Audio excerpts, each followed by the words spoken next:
Bună tuturor! Astăzi vom face un flom slime cu lipici transparent și multe bombițe colorate de polistiren. O să caut biluțe roz de polistiren.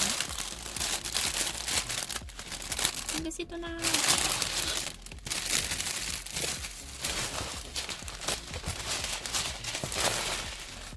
Vreau roz deschis. Ok, am găsit ceva aici.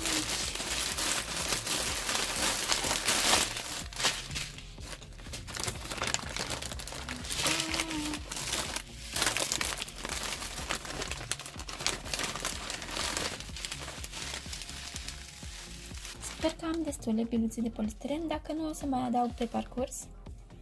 În mod normal trebuie să facem prima dată slime-ul și apoi adăugăm bobițele, dar astăzi am să adaug prima dată bobițele și după aia îl activăm.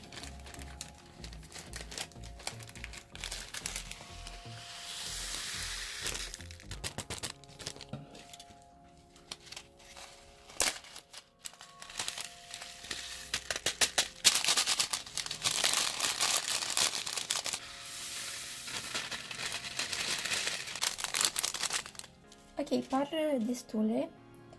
Am să amestec puțin să văd dacă mai trebuie să adaug după.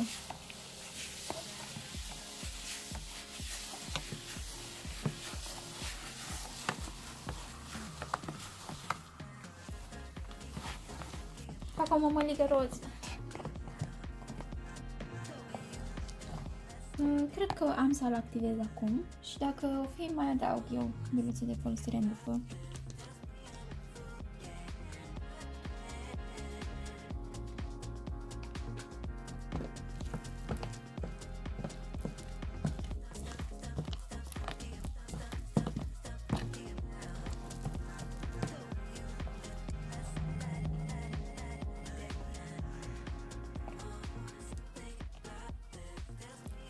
Ok, am să-mi bag mâinile de acum.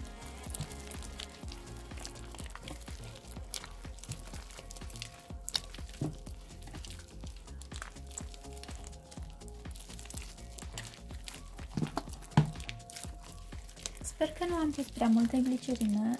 Lipiciul ăsta se activează destul de repede, dar în caz că am pus prea multă glicerină, am să mai adaug lipici.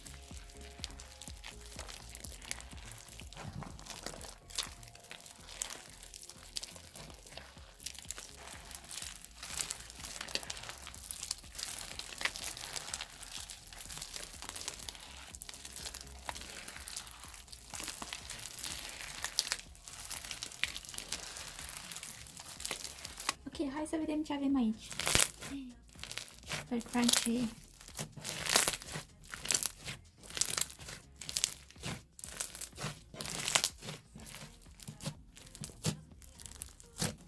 Am să încerc să fac o inimă mare roz.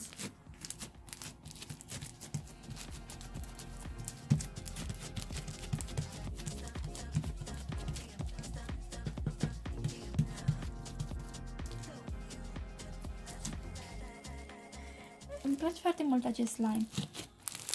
Este foarte lipicios. Bobițele stau în el și arată foarte bine.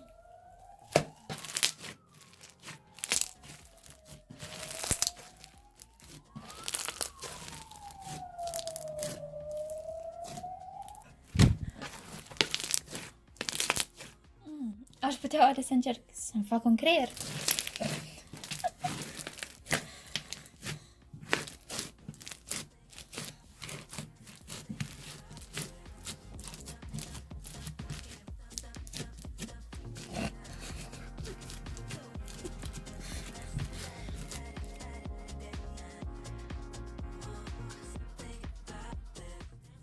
Iar mi s-a turtit creierul. Că tot mi-a cerut cineva să-i frământ cozonac.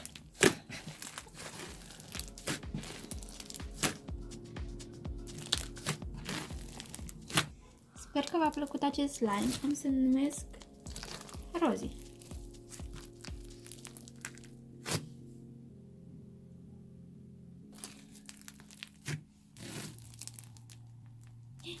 Uite ce soare este afară. Hai să ieșim și noi!